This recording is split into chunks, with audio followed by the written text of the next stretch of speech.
Still, thank you for sticking around. What we'll be looking at now, it's nested virtualization in Hyper-V, how to get it configured. Now, if you do not know what nested virtualization is, that's fine. No one in tech learns everything in a single day.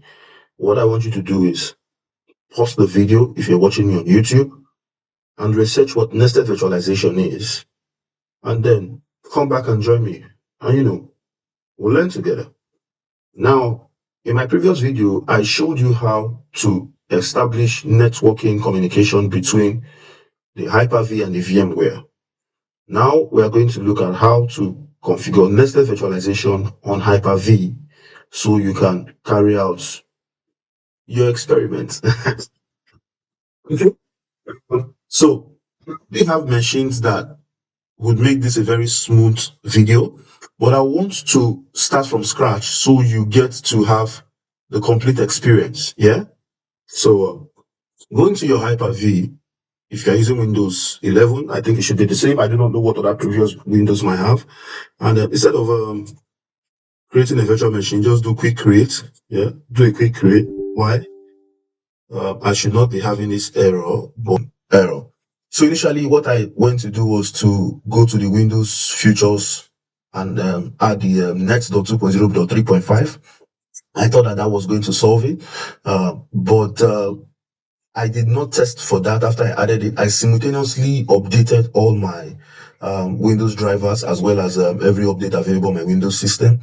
And then after the updates, the error stopped existing. And so I proceeded to, remove the 2.0 and 3.5 .NET framework Windows Future I added on my system. So after I have done that, everything seemed to be working fine.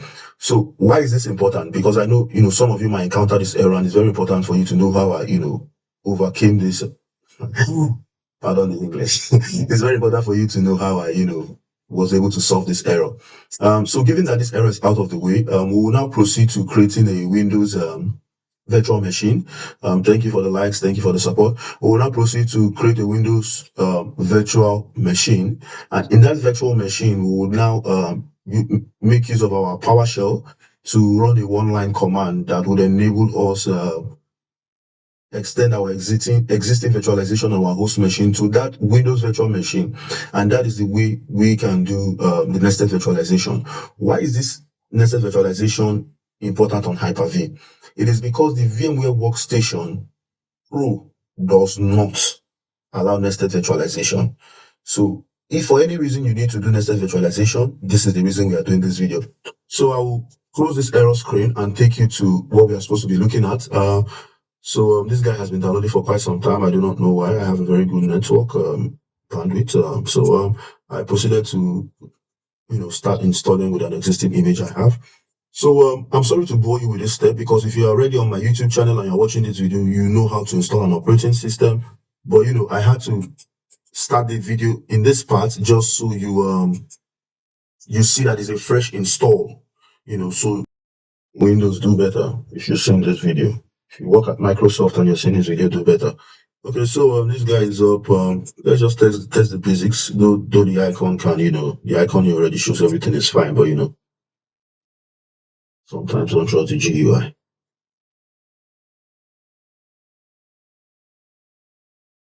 Okay, so DNS is good. Layer 3 is good. So we're here to do nested virtualization, right? So first thing first, by default, this is a Windows machine, so we should look for Hyper-V, right? That's what anyone would do, but there's no Hyper-V. So you have to install it. It's a fresh install. So let's get this guy.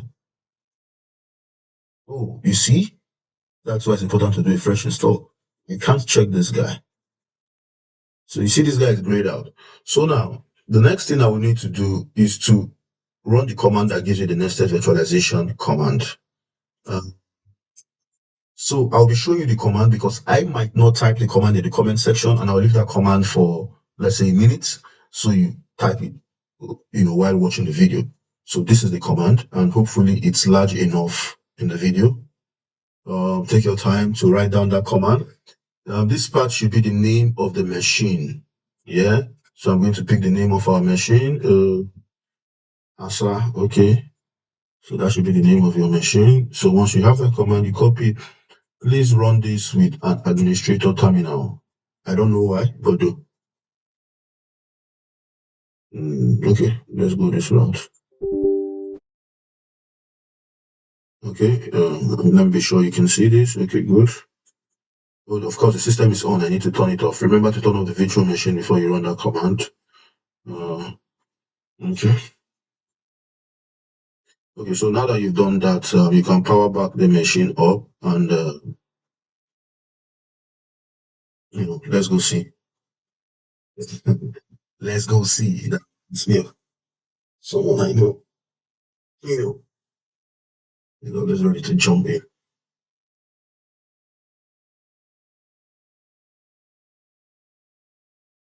Okay, so let's go back to the Windows Future. Okay.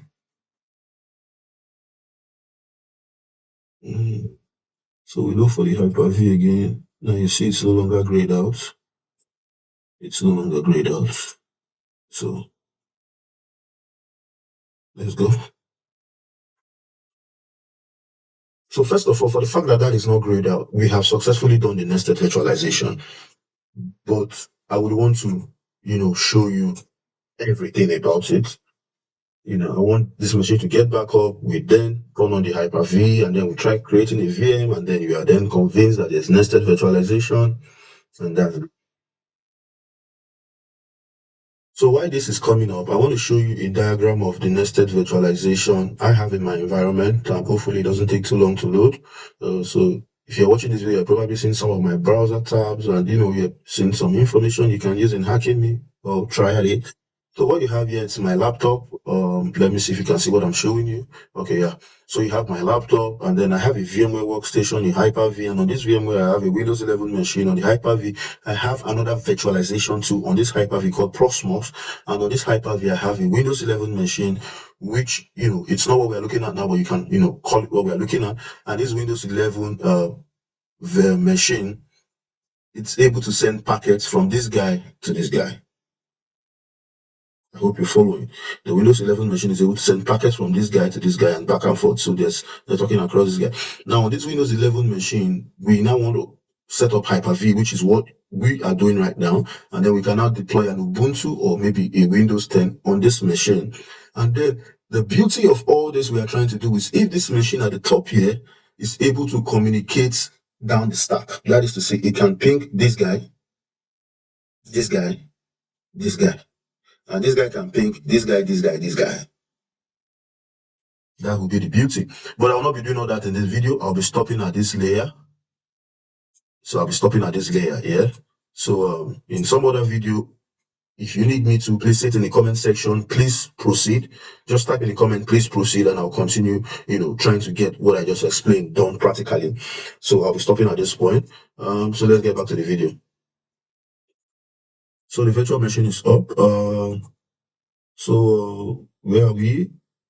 We are with the Hyper-V. Yeah, not not just the not just the TikTok comment section, also the YouTube comment section. Well, thanks for typing that. So let's go to the Hyper-V. Okay, so our Hyper-V is up. Nested virtualization is done. Trust me, it's done. So you can go to quick create. You can go to new machine. Anything you want. Just create the operating system.